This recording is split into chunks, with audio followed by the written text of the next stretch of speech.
the unemployment rate, 9.8%. It's been 9.6% for the last 3 months, but it has been above 9% since May of 2009, and that is the longest period above 9% in history. It's going to take a very, very long time in the most optimistic scenario to get back to the 5% we were at before the recession started.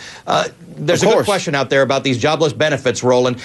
When is it okay to stop extending jobless benefits? Well, first of all, here's the issue that you have, okay? And that is, let's say you don't extend it.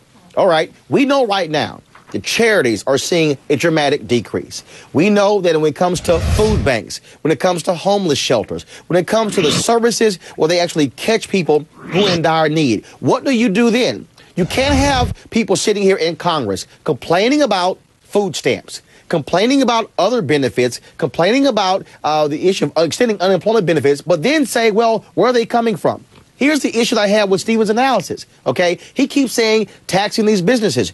The tax deals with people's personal income. We also know that the people, frankly, who are below $250,000 typically are the ones who spend. They're the ones who are putting money into the economy, as opposed to people who are making more than that, who typically are saving. And so you can't just sit here and say, well, we also want to tackle the deficit, but we want to extend the tax cuts, which contribute to the deficit. I mean, you can't sit here and have it both ways. You can't. Let me ask you, Candy, let me ask you about this. How does this play? Because really how you're seeing it play out in some media is that the Democrats are looking to support a tax cut for the middle class, those making under $250,000 as a family, and the Republicans want to, you said the word, it's out there, extend tax cuts for millionaires or billionaires. How do the Republicans play this in a way that makes sense? It doesn't make them look like a party that's looking to extend tax cuts for millionaires.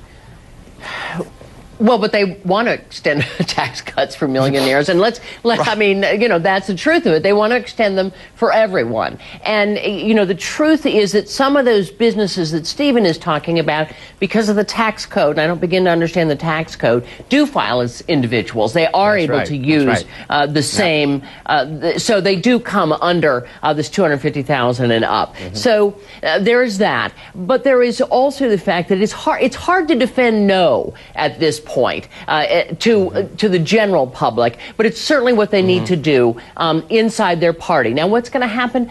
You know, I think it's possible those long-term unemployment benefits, and the Republicans say, look, we're not against extending these benefits. We're against not paying for them. So let's find something to cut so that we can then pay for them. My guess is it all gets rolled into one big thing. Somehow they have a temporary extension.